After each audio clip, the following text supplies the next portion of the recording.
People often talk about a panacea, in other words, one single medical product which can cure all diseases. Now, I don't believe that such a product ever existed, but the nearest thing I've come across to it is a biomolecule which we all make ourselves in our brain, called melatonin. This is the smallest of all our hormones, and it has some incredible features. The first one is that, unlike nearly every other biomolecule, it can go in and out of the blood-brain barrier. Now that's the membrane which separates the rest of us from the fluid inside the brain and its appurtenances. It's called the cerebrospinal fluid, and the membrane which keeps that intact, like a balloon keeps air inside it, is called the blood-brain barrier. And that barrier won't let many things through. There are only 4 things which we know can get through it easily, and they are alcohol, nicotine, caffeine, and melatonin. And the reason why melatonin can get through is that it is what is called amphiphilic. That is, it can pass into water and it can pass into fat and get through membranes which are composed of both of those elements, whereas vitamins are either water soluble or fat soluble, but not both. So they can't get into the cerebrospinal fluid so easily, because they have to get through a barrier which has both components, fat and water, in it. And that blood-brain barrier keeps most things out. But melatonin can get in and out. So what it does is it gets from the brain into the cerebrospinal fluid, and from there it can get out into the main body of our cells and the water which we are largely made of. And there it can be used by any cells. It controls metabolism. It's the overarching molecule controlling the speed with which we create energy.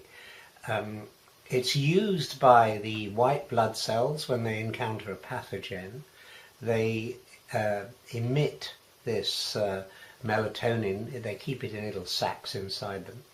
And when they come across a pathogenic material, they push it out of them, and it works as a very powerful antioxidant to combat free radicals and pathogenic materials.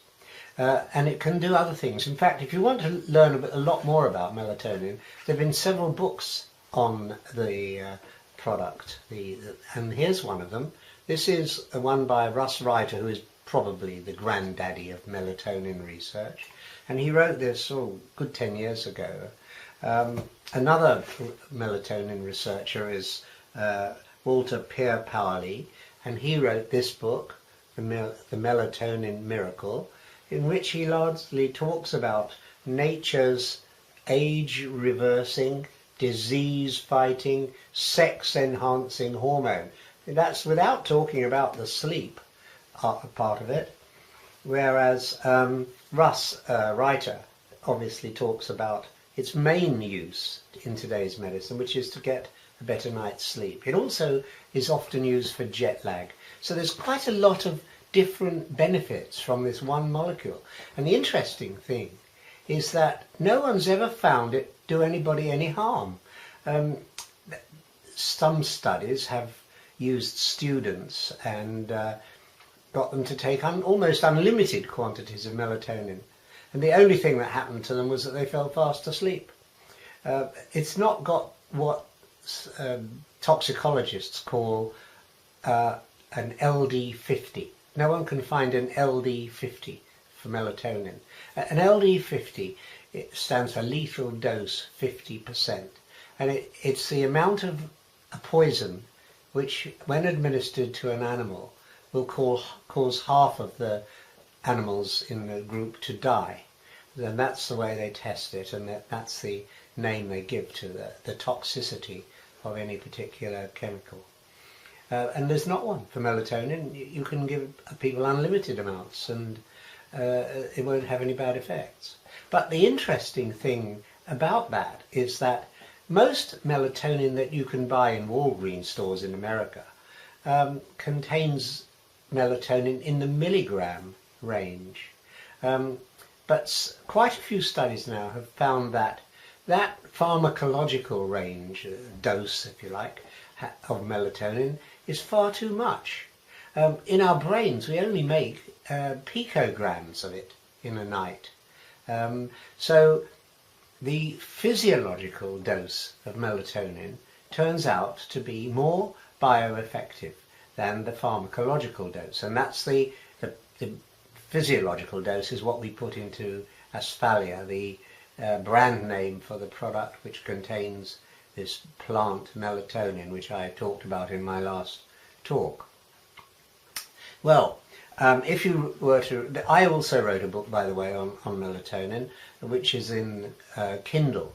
I have never bothered to put it into hard copy, and that's called Nature's Mighty Molecule. So you can find that for £1 or £2, I suppose, on the Kindle part of Amazon. Well, what are the things that melatonin can do? Well, the most important thing, I suppose, really, is that it gives you a good night's sleep without any side effects. And believe it or not, nearly a quarter of us have problems going to sleep at night. In fact, as we get older, we get more and more, we find it more and more difficult to get to sleep. And as we get older, we also make less and less melatonin in our brain. In fact, by the time you're about 70, you're making only about 10% of the melatonin you made when you were in your 40s. It peaks at around about 40 years of age, and then it starts to decline. The other interesting thing about it is that, and as a result, of course, with so little melatonin being made, older people find it more difficult to sleep than younger people. The other interesting thing about melatonin is that scientists have found that in some diseases or disorders, there's a very little amount of melatonin compared with the normal level seen in the adult human being. For example, breast cancer patients have less than half the melatonin they should have. In fact, they have about 10% of the melatonin they should have by the time they're 50, let's say, when a lot of breast cancers happen. Autistic children, a study by the Pasteur Institute of about 250 autistic French children, found that they had less than half the amount of melatonin that they should have had at their age. So when you have less melatonin, you are much more likely to have problems with your immune defense system, because the immune system cells don't have the melatonin to fire out at pathogens. You have difficulty sleeping. And another thing that melatonin does, because it's a very powerful antioxidant, it's 5 times as powerful as vitamin C, twice as powerful, if not more, than vitamin E. So the antioxidant power of melatonin is phenomenal. And because of that, it can mop up free radicals much more efficiently than any of the vitamins can, or any of the other antioxidants can. And believe me, we do have antioxidants in our bodies. Superoxide dismutase is one, glutathione, and so on, catalase. These are all antioxidants which we produce naturally to defend us. What's happened, this is a personal opinion now, it's not one which is solidly supported in the literature. What I think is going on at the moment is that we've created in our environment an ocean of electromagnetic energy which never existed a couple of 100 years or even 100 years ago. And that gives rise to free radicals in a way which we've never had exposure to before. And the existing antioxidants in our body, as I've just mentioned, catalase and so on, aren't enough to defend us, and therefore we do need extra protection to improve or use our immune system more effectively. I think that's what's happening. We did some studies in our lab and we found that if you expose water through which air is being bubbled to electric fields, it has the capacity to create nitrous or oxides, or just oxides of nitrogen generally.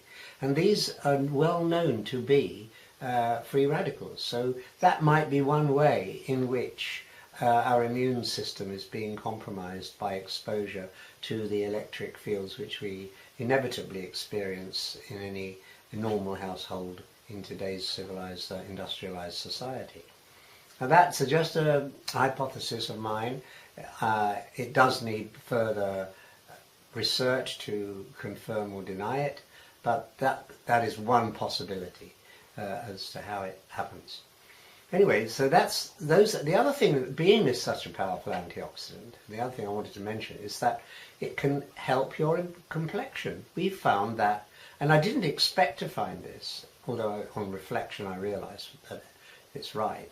When we were doing our clinical trials of melatonin, we kept getting calls from people taking part to ask what was in the stuff we were supplying them with. And when I said, well, why do you ask that question? The replies I got, amongst others, were, well, my wife's been taking, or my partner, my husband's been taking this stuff for a month now, and I distinctly think she looks younger. Well, you know, I thought it was just psychological, if anything, just a placebo effect. But when we thought about it, we realized that the way in which our complexion deteriorates with age is now recognized as being the result of free radical damage. And if you ingest a very powerful antioxidant, then you're going to limit that free radical damage, and the appearance of your skin as a result may well improve. So we looked into that a bit more, and eventually we engineered a product which addressed that possibility. And that, like all our other Asphalia range of products, is available on sale now. And people are saying they certainly feel that they look younger. I was at a meeting the other day with some people I hadn't seen for 10 years. And two of them, who independently said to me, my goodness, Roger, you look younger now than you did 10 years ago.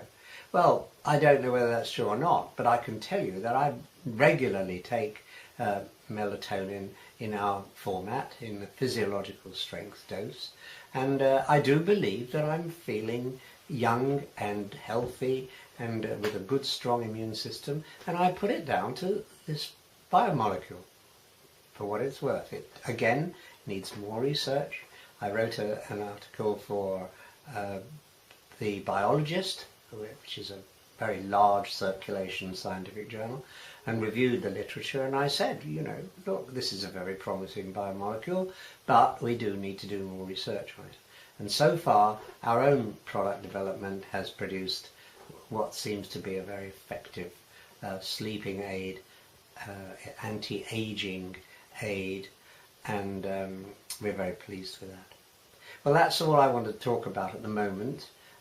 In my next talk, I will be talking about the statistics of sleep and the technical aspects of these products, and I will talk more about the aging process and the general story about the way in which science is developing today. We are seeing we're really at a kind of watershed. We're at a crossroads. We're getting to the point now where antibiotics are failing us. We can't, the bugs have produced resistant strains which are overcoming any antibiotics thrown at them, and we need a new kind of medicine. And so in my next talk I will be talking about that new kind of medicine based on, not on chemistry, but on bioelectromagnetics. Well, thank you very much for listening, and look forward to speaking to you